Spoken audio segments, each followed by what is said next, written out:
Hi, my name is Geoff Bell-Devaney, and I help people become more mindful. Today I want to talk about how mindfulness can help us find true happiness. If we want to understand true happiness, we have to begin mindfully exploring our relationship to it. Many of us tend to hold happiness in much higher regard than almost every other emotion.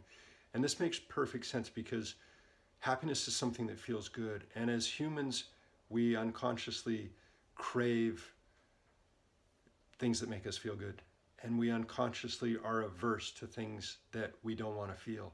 So if you can imagine a ladder, an emotional ladder, where happiness is on the top rung and unhappiness is on the bottom, we want to stay up near the top. We don't want to go down here where there's a lot of emotions that give us unpleasant feelings and sensations.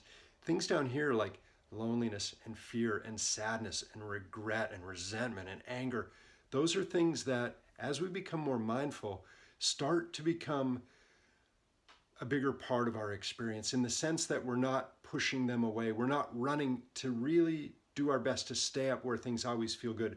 And this really is the secret to mindfulness, in the sense that when we're not mindful, when we're not awake to our inner world, all of these emotions on this lower half of this emotional spectrum are things that we're really averse to and that we tend to really just push away and run from.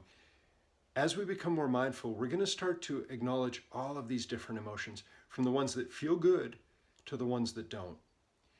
And we're going to begin sitting with the craving and the aversion. So we have the emotions, we have the happiness and the unhappiness, and then we have the craving for more of that, and we have the aversion for less of this one.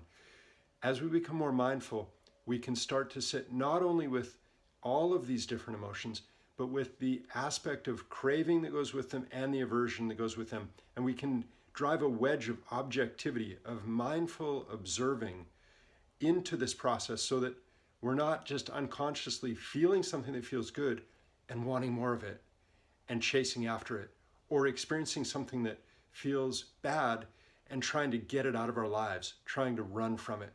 We are allowing all of these different emotions to be present within us.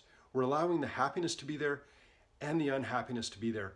And we're just doing our best to watch them. When we get drawn into them, especially with these ones down here, they can really be unpleasant, and they can make us really squirm when we're trying to be present with them. We need to just do our best to soften and breathe and allow them to be there. When things get too challenging, we can come back to the breath. We can come back to staying grounded in our body. These emotions up here can be challenging too, in different ways. Just as the emotions that we don't want to feel can make us squirm, the ones up here can draw us away from our sense of presence, in the sense that we can almost get lost in them. As we become more mindful, we can allow all of these emotions, the ones that we unconsciously want to feel and the ones that we unconsciously are averse to be present. We can allow all of these emotions to be within our spectrum of awareness. And even more importantly, perhaps, than just allowing them to be present, is allowing them to be not present. And what I mean by that is, when we're feeling happiness, it's so ingrained within us to chase after that, to want more and more and more and more and more happiness. And that's how things like addiction can really come into play, because we really just want to live up in this part where things feel really, really good. We want to avoid unpleasant emotions, and there's often very valid reasons for that. Some of these emotions down here can be really, really challenging.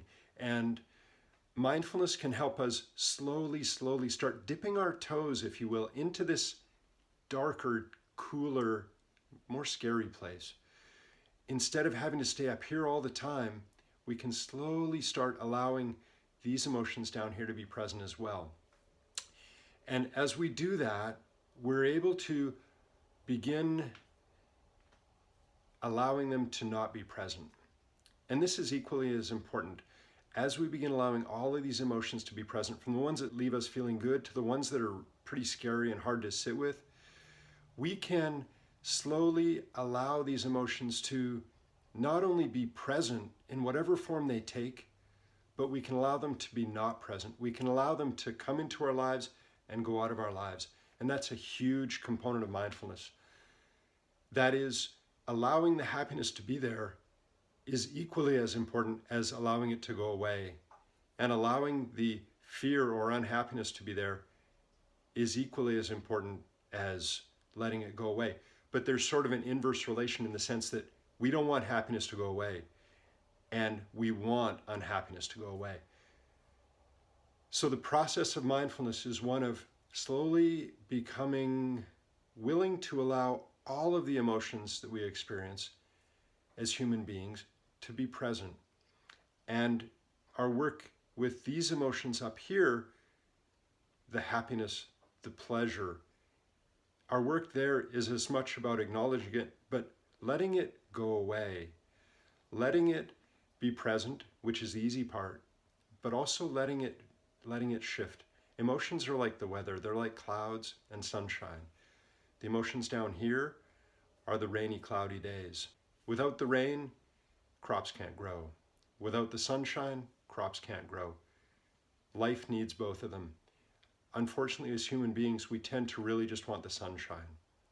And that makes a lot of sense, because until we start becoming more mindful, all of the uncomfortable emotions are really hard to acknowledge and deal with because we don't have the tools. And that's what mindfulness does, is it gives us the tools to deal with the sunny emotions and the rainy ones. And just as sunshine comes and is replaced by rain, which is again replaced by sunshine, so too do our emotions come and go. So too do the happy emotions come into our lives and go out of our lives. So too do the darker emotions come into our lives and go. If we can begin observing ourselves and all of these different emotions, that's a huge first step.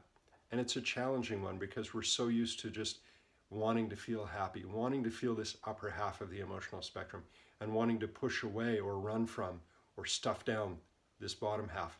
Really, the first step is about allowing the emotions to be present, and then the next step, or the deeper work, is to allow these emotions up here on the upper half of the emotional spectrum, if you will, to be present, to observe them, to acknowledge them in our lives, and to also let them go, to let them change.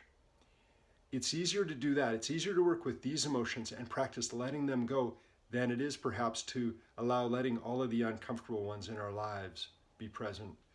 But as we become more mindful and we begin allowing these emotions up here to drift away, the space that creates is going to be filtered in by all of these emotions up here coming up, in the sense that we've pressed all of these uncomfortable emotions down for so long that once we become mindful and allowing the other sunny emotions to slowly drift off, that the ones down here just slowly start to bubble up and rise up.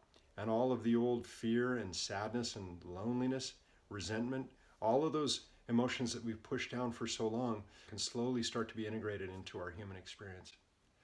And that's the beauty of mindfulness, because what it does, it allows us to experience the full spectrum of human emotions without having to run from ones that we don't want to feel or run towards ones that we do.